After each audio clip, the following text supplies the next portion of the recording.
Hey, how's it going? Today I'm talking about strength training for injury-prone Run Disney runners. You'll hear part one of two of a free training I gave guiding injury-prone Run Disney runners to strength train the right way with what to avoid doing and what definitely to do in order to strength train the right way. You'll hear an offer to join Stronger, Faster Finisher in these episodes.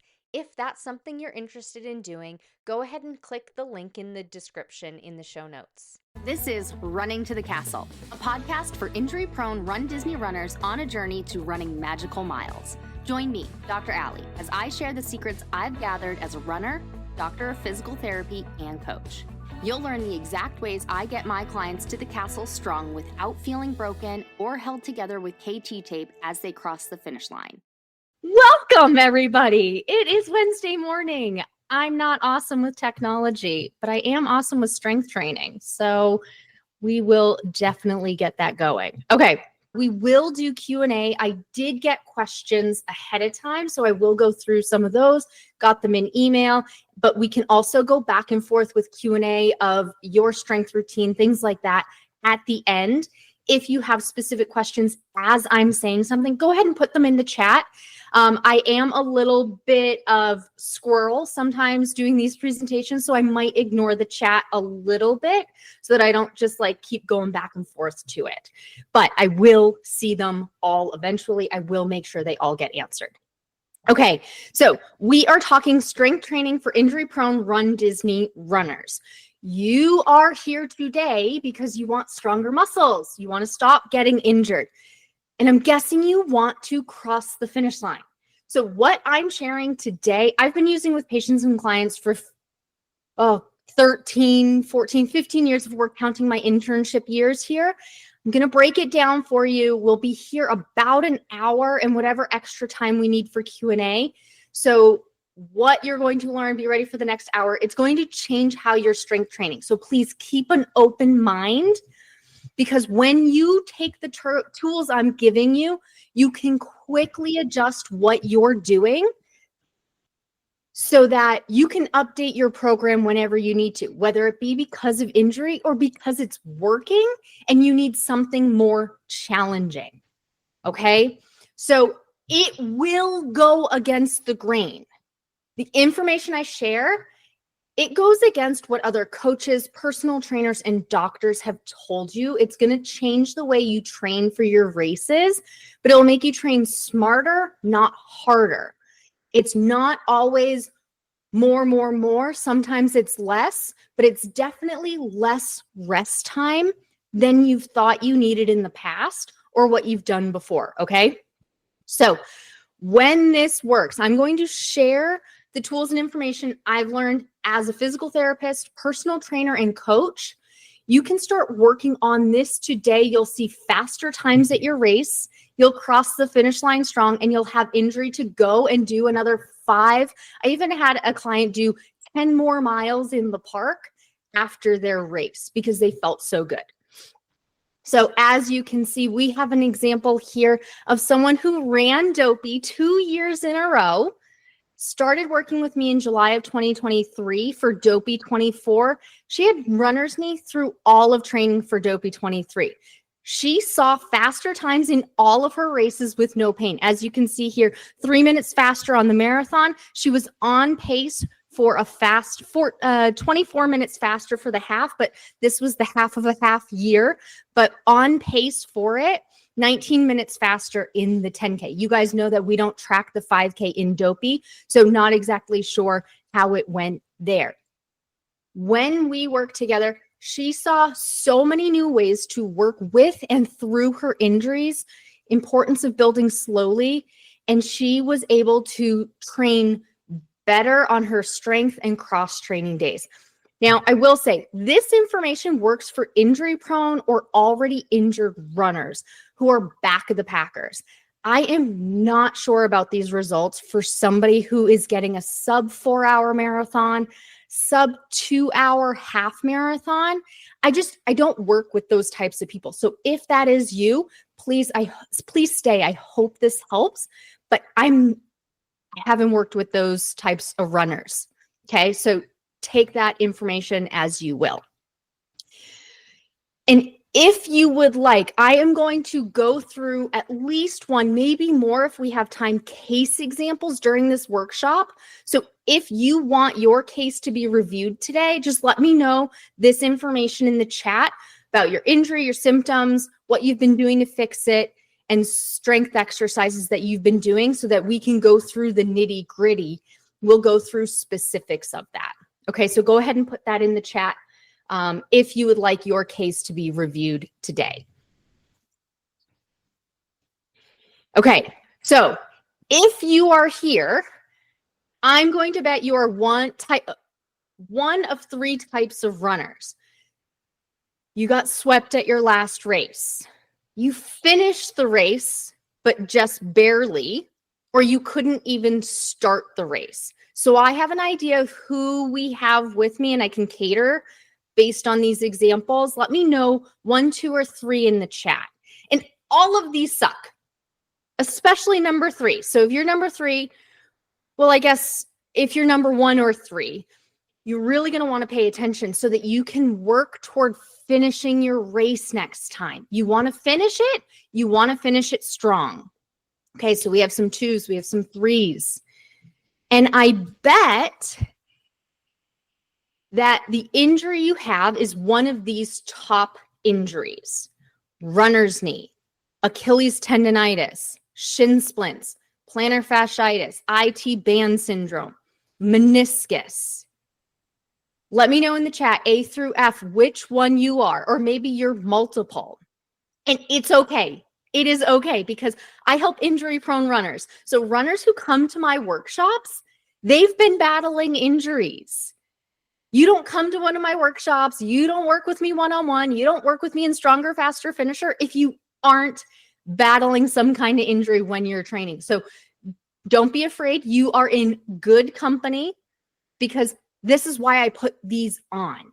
And it's very helpful to me to know what happened at your last race and what injury it is, so that as I'm giving examples, I can start tailoring it so that you get an idea of what you can be doing.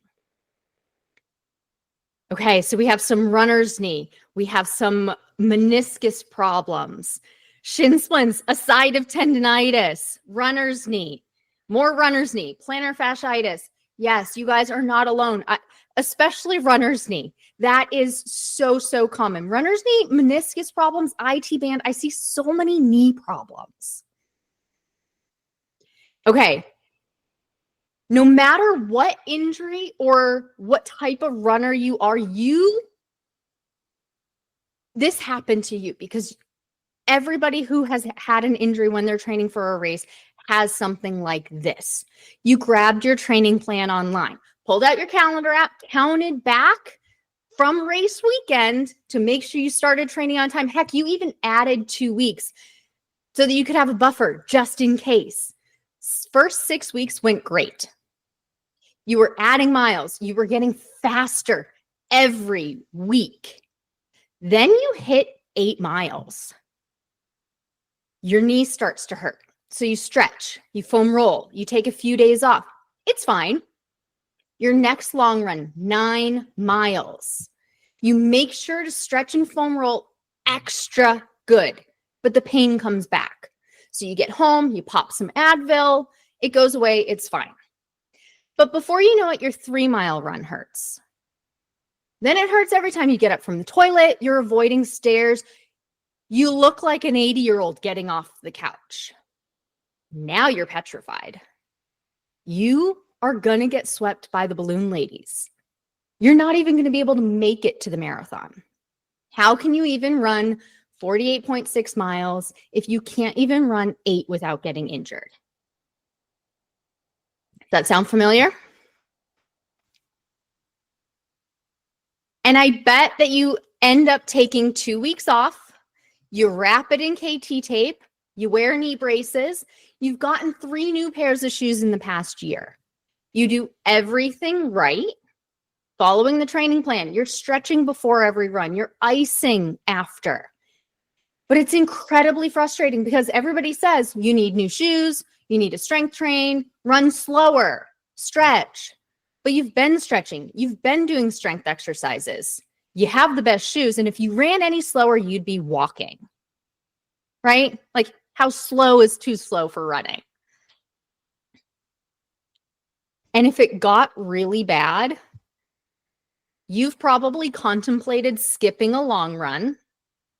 I've had a client who told me they contemplated calling a ride in the middle of the long run, getting some kind of injection, or calling runDisney just to see if they'd make an exception, because we know they don't, their official policy is they don't give refunds. Any of that sound familiar?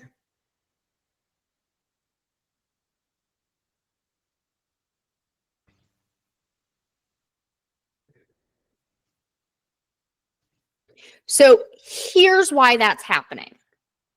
If you're new here, this is my 5 phases of a running journey: train, taper, race, rest and recovery, and build. And during each of these phases, you're going to look at 3 things to get stronger. That's your speed, your stamina, and your actual strength exercises. You have those 3 main components to get stronger, but depending on what phase you're in, the priority changes. So you're always working on all 3, but the one that's the top priority is going to change. So as an example here, in the train phase, your main priority is stamina. So you see that's the darkest circle. But as you go through the phases, the color of the circle that I've depicted here, it changes. So it changes priority. So when you're tapering, the colors are getting lighter. Strength is white, meaning it's super light. Okay? You're going through these phases. So here's what's happening with your injury, needing to skip long runs. You train for your race and things start to not go so well, like we just determined in the last few slides. So as soon as you're done, you take some time to rest, because that's what everyone in your doctor has said to do. Injuries need rest to heal. So you rest and recover so you can heal. There is no problem with resting and recovering. Obviously, it's one part of what I deem to be 5 phases of a running journey. So you rest and recover for a few weeks or a few months, and it's time to train. So you go for a 3-mile run. You know what? Actually, let me give an example. Let's take Dopey. So race weekend is the 2nd weekend in January, typically. You race it, but you're also signed up for Princess. So you run Dopey, you take like 6 weeks off up until the last weekend before Princess, and you run 9 miles just to see if you can do it. Then you race Princess. Then you take March, April, May, and June off because your knee needs it. July rolls around, and now it's time for Dopey Dopey training to start. So you start with 3 miles as your long run because that's low mileage, right? The problem is you went from doing not much or nothing at all straight to 3 miles. And in the grand scheme of things, don't get me wrong, in the grand scheme of things, when you're doing Dopey, that's minimal miles. When you're doing a marathon, that's minimal miles. And it's what the traditional training plan says. Heck, even my training plans start at 3.1 miles. But when you're injury prone and not 18 anymore, you can't jump from 0 to all of a sudden doing 3. Plus your 2 30-minute maintenance runs in the middle of the week. So even though it's low miles in the grand scheme of things, it is a lot when you go from 0. That's where the build phase comes in. Not only do you make sure you're keeping up with a tolerable amount of low miles so that you recover, you also build base miles. You build your speed. You build your baseline stamina. It's your time to focus on getting stronger if you need to get stronger. It's where you focus on getting faster if you need to get faster, and where you can add base mileage. You can start slower so that your knee, as an example, can rest and recover, but also that you're primed and ready to train for the next phase when it comes time to train for your race. And I know this is happening because this is what happens over and over and over. I talk about it with all of my clients when we first get started. They train, it's not going well. They're skipping long runs. They're getting injections. They race, and their doctor said as soon as they're done racing, they need to rest. So they do. So they're following instructions. It's misguided on the doctor's part. Okay. So when you are going from 0 to 3, that's a problem. You've skipped the build phase. You've skipped building up everything from the ground up. So your muscles, your tendons, your bones, they're not ready for all of the hours and all of the miles you're about to put on them for the next 6 months if you're doing dopey. My mentor says you can do it all. You just can't do it all at once. And it's so true.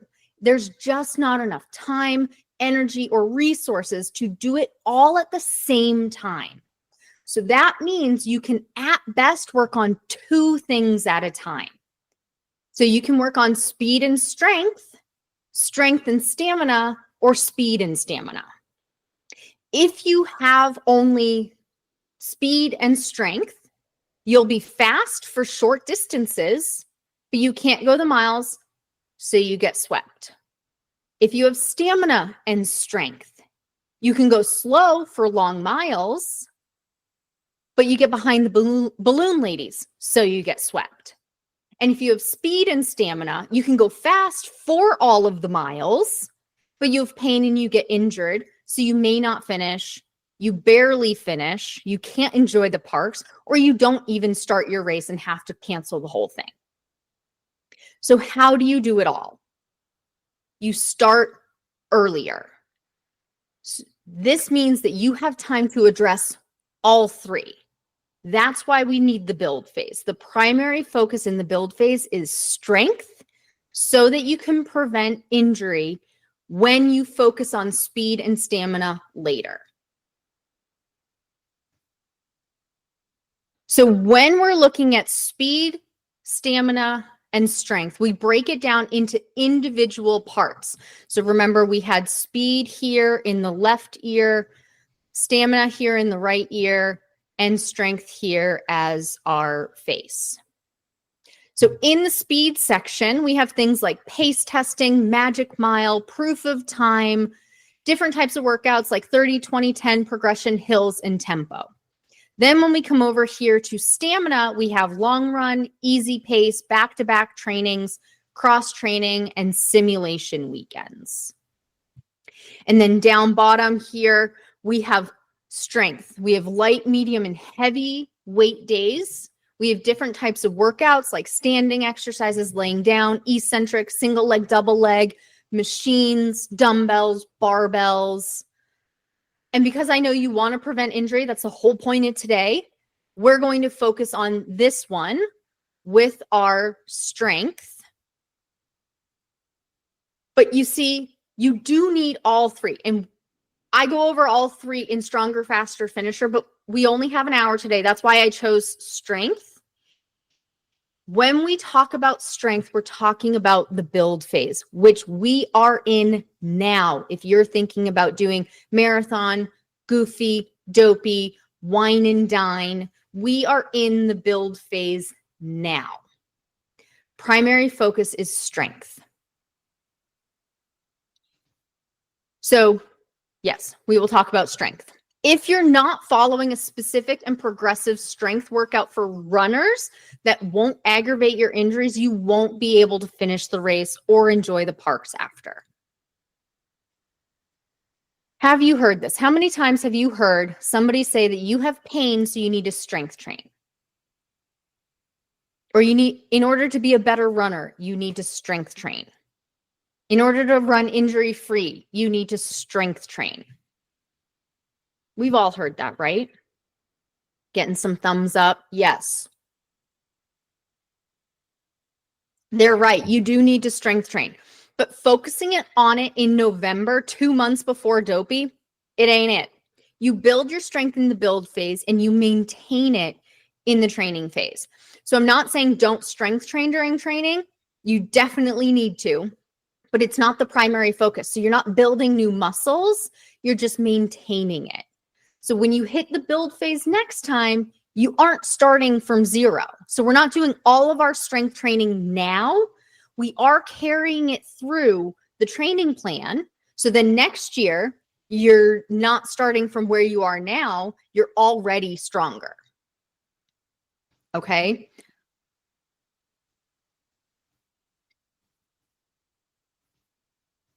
Also, if you're new here, hi, I'm Dr. Allie.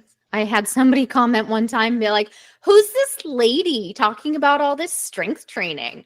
I have been a doctor of physical therapy since 2012, working with orthopedic injuries. Now I exclusively work online with injury-prone runners. And I love runDisney races. I've done a bunch myself. My sister got me into it, and she's been doing it for years. And I love just to be able to finish and go enjoy the park. So I'm here back of the packer, slow party pacer. I'm here for a good time, not a fast time. And when I'm not running or coaching clients one-on-one or in my programs like Stronger, Faster, Finisher, I make crochet little amigurumi. Right now I'm working my way through Disney princesses. That's not even my whole slew of them right now. I have Ariel and Aurora and Merida.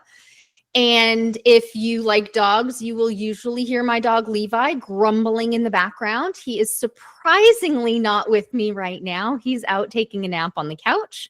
But if you like dogs, he is a frequent supporter, even if he sounds upset while he's doing it. Okay, what makes you feel strong? Tell me, there are different ways. Rebecca says she loves Levi. Me too. There are different ways to feel strong. What makes you feel like you're a strong runner? Tell me in the chat.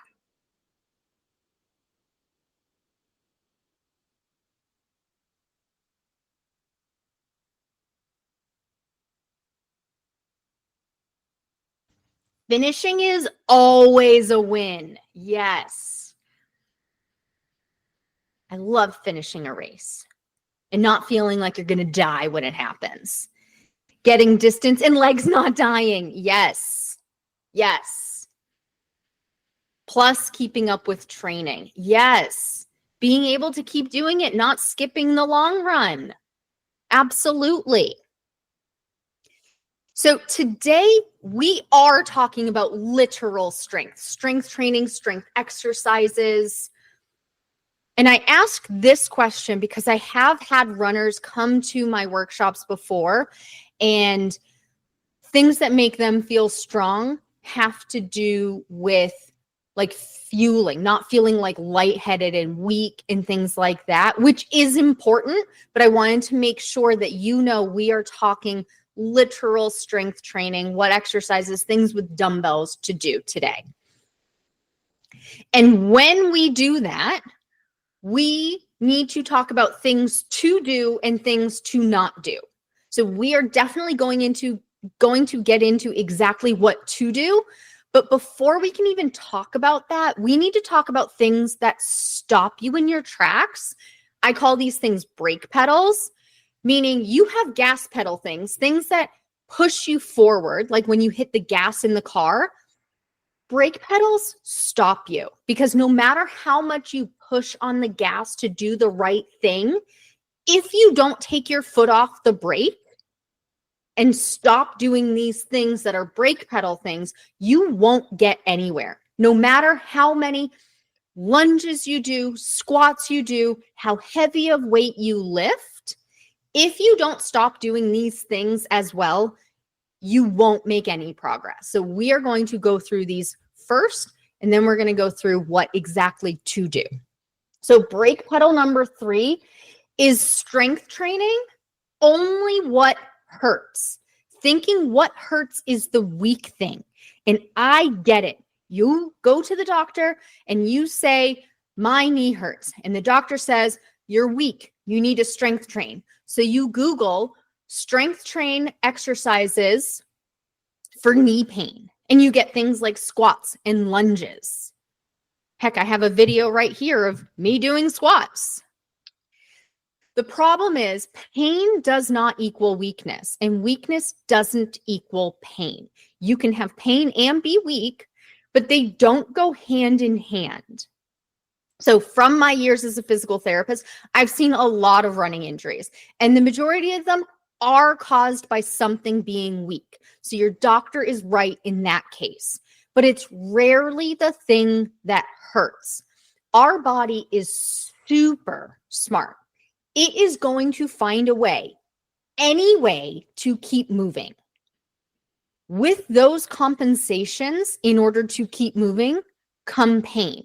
Because usually the thing that hurts is the part that's been overworking and overtraining to compensate for the other area that's weak. Take your knees, for example. When I test knee strength on my clients, they're usually strong, but their knees hurt. And it's almost always because of one of two weak areas, most often the hips. So the knees are working overtime to make up for the fact that the hips aren't pushing the body forward. So the knees have to pick up the slack. Like my client, Sherry, she had knee pain all through the 22-23 RunDisney season. When we first started working together, she asked for the best knee strength exercises because she felt like the ones she was doing weren't working. We tested her strength, we assessed her exercise program, and saw the glaring reason. Her quads and her hamstrings were strong. Those are the muscles in the front of your thigh and the back of your thigh surrounding the knee. She did a lot of squats and lunges, even though they bugged her knee. Her hips in lateral motion were weak, and she didn't have any strength exercises doing that motion. She was absolutely floored. She'd been doing all of these squats and lunges for months to help her knee. It wasn't working. She wasn't stronger, and her knee was worse because she didn't even know about her hips. So this is so common because we strengthen in the direction we go. And with regular movements that we do all the time, we get stronger. But the directions and movements that we don't go often get weaker. And so that gets even more pronounced with running injuries because running is such a repetitive motion. You're doing the same thing step after step after step. Does that make sense?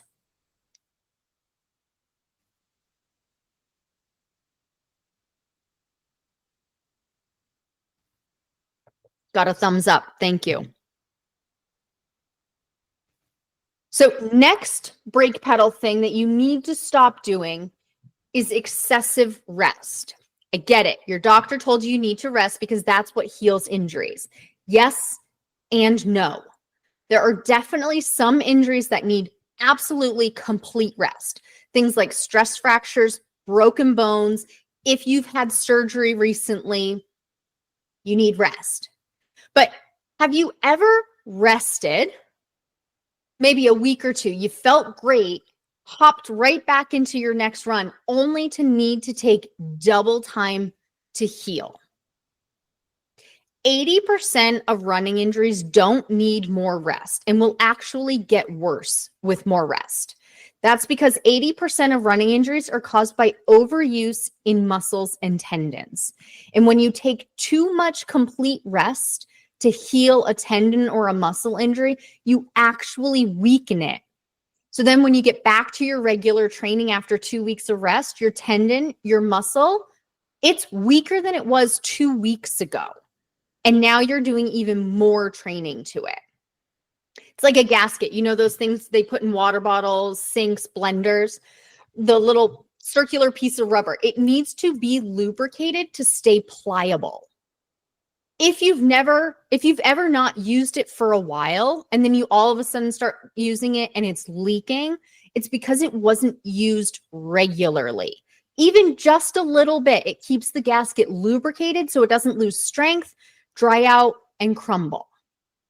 It's very similar to tendons and muscles. They need some use, even if it's just a little bit, to maintain their tolerance to load so they don't lose all of their strength.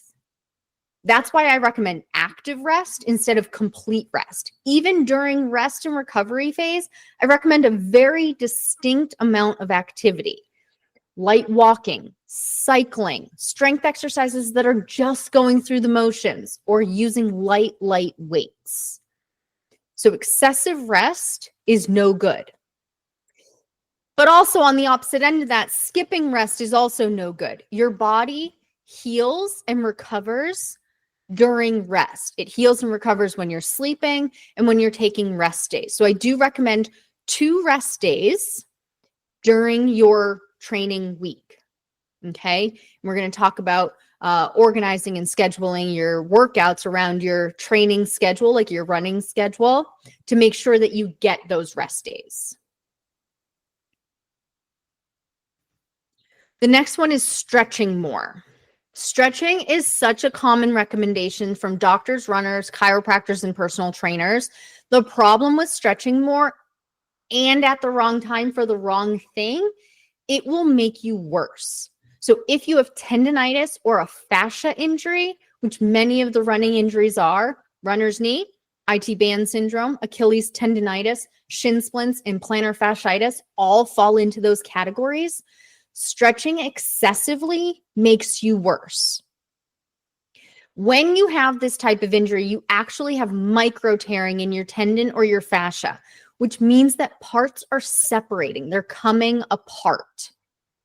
What happens when you tie 2 laces together or 2 pieces of rope, but they're not locked in a knot? I had some string here. Let's see. Uh-oh. Here we go. So let's do this example. So I have 2 pieces of string here, dopey colors for fun. Okay, 2 pieces of yarn. What's going to happen when I start to tie them together, but I don't finish it and I don't let it knot off?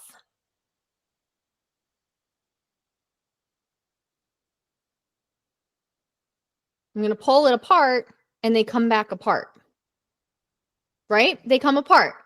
That's the same thing that happens when you stretch excessively, because after you have any kind of micro tearing, we want to make sure that that knot is secure. And sometimes you even feel it as a muscle knot. Okay? We don't want to pull those muscle fibers apart. They're trying to knot themselves together, and then you stretch them and they come apart. And you do this day after day after day. Before you know it, it's been 3 months and you're not any better. You might even be worse. So stretching is good. You need the right amount of stretching. But even if you're doing more and more strength exercises, if you're stretching against that, the work is futile. It won't work. Okay. Incorrect weights. Using incorrect weights, lifting too heavy or too light, is not going to help you. So many times our doctors, friends, runners, they tell us to lift heavy. Full stop, end of sentence. But how much is heavy? Really, tell me in the chat, how much is heavy for you to pick up off the ground? For me, it'd be 70 pounds. We all have different amounts of heavy. Deadlift 125-ish. Good for you, Valerie. I do not think I could do that. Actually, I know I could not do that because I did my test. Your heavy, 125. Mine, about 70. It's probably 80 now because I haven't tested it in a couple of weeks. But we all have a different amount of heavy. How do you know how much is heavy? Did you test it? Did you guess? Most of the time, injury-prone runners start off strong, but they pick a weight they deem heavy, and they start lifting, and then they're sore for the rest of the week. It interrupts their running schedule. Their quads hurt every time they take a step. When they go upstairs, get up from the toilet, their hamstrings cramp every time they unload the dishwasher. There's nothing left to do but rest for the rest of the week.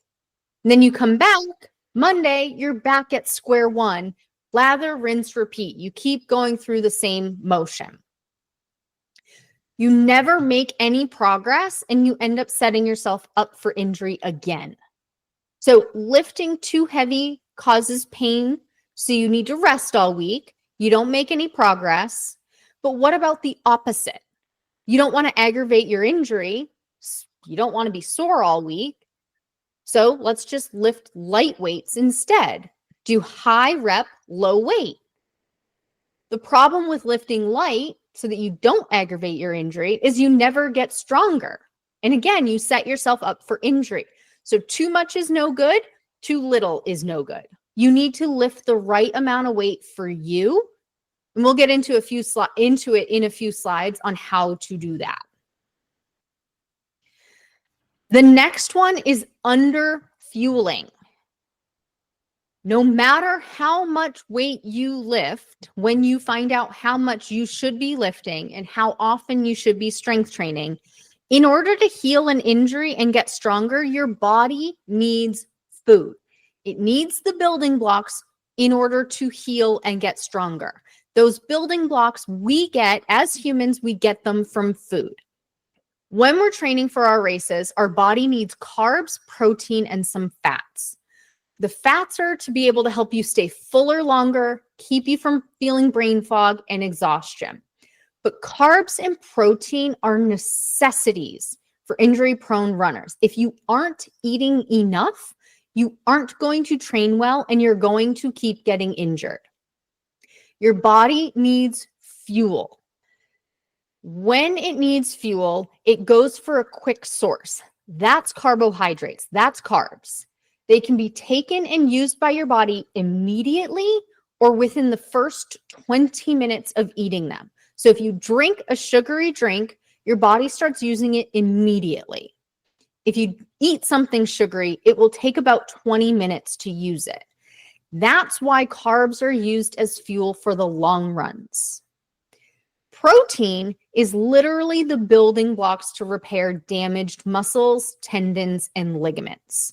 If your body doesn't get enough carbs, next it goes to searching for fats. And if it's not getting fats, it then goes to protein. We store our protein in our muscles and our tendons. So if you already have an injury and your body then takes more protein from your muscles and tendons, that's not going to be good, right? So if you keep having tendon injuries and you're not eating about 30 grams of protein at each meal or aiming for your body weight in grams of protein, you're going to stay injured. And if you're not fueling on your long runs and after your workouts, your body doesn't have the quick carbs it needs, and it's going to find another source in your body to get it. You need to be fueling.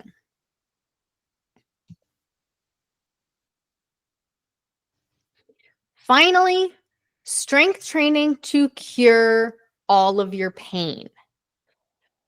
Strength exercise is important, but strength exercise is not one magic answer to healing injuries. If you've ever gone to physical therapy, you know that they do strength exercises. That's why you went there.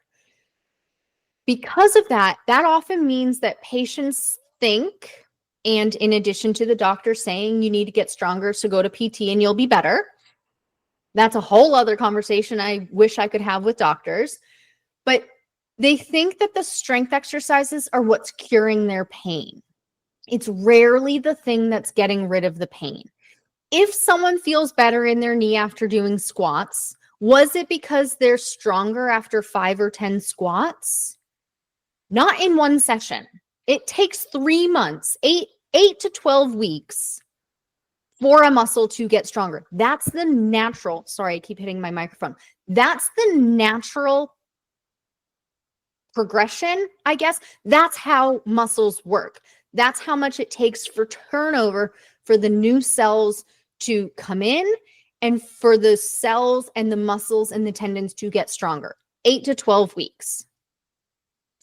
But so instead of getting stronger in that one session, it's likely because their knee feels better with increased circulation and blood flow, the synovial fluid sloshing around, and some, but not excessive movement. But have you ever noticed that in physical therapy, in addition to all of these exercises, they're also having you do other things like ice, heat, TENS, ultrasound, massage, foam rolling? Or maybe your doctor gave you a prescription for a pain medication or told you to take over-the-counter Tylenol, Advil. That's because you need to be able to tolerate the movements that will help you move better and prevent this from happening again. But in the moment pain relief does not happen from strength exercise. I've had clients text me 2 weeks after doing their exercises. They want new ones because their program isn't quote unquote working. The first question I have is, what does working mean to you? And many times the new clients will say they have pain, they still have pain, so it's not working. And my next question is, what are you doing for pain relief? And they say they're doing the exercises, which is great. I want the exercises. So we need to adjust and make sure they're doing ice, cold baths, heat, hot Epsom salt baths, massage gun, TENS units, foam rolling, any of those that help their pain. And I realized that after I was getting so many of these questions that I need to make it more known that the strength exercises themselves don't get rid of the pain. They prevent it from worsening. They prevent future injury. They prevent injuries from happening again. And so that's why I'm telling you this now, because I realized I wasn't doing a good job relaying that message. So it won't cure your pain. You need to also do something else. So brake pedal recap. Stop doing these things, only strengthening the area that hurts, taking excessive rest, and I should add in there, skipping rest days, stretching excessively, using the incorrect amount of weights, underfueling, and thinking the strength exercises are a cure-all. Because even when you get all of these things right, if you don't take your foot off the brake pedal, you won't make progress. You won't get stronger. Okay, that's where I'm going to cut it off here. You just learned the top things to stop doing. Take your foot off that brake so that when you hit the gas and you do everything right, you actually make progress. You actually build strength and move forward. Come back for Thursday's episode for more. For the runners that want to finish their next Run Disney race stronger and faster so you stop getting injured, you beat the balloon ladies, and you cross the finish line, I invite you to check out my newest program, Stronger, Faster, Finisher. Get the workouts you need to build speed, stamina, and strength. If that sounds like something you're looking for your next race, visit the link in the show notes to learn more. As always, thanks so much for listening. That's all for now. Talk to you soon.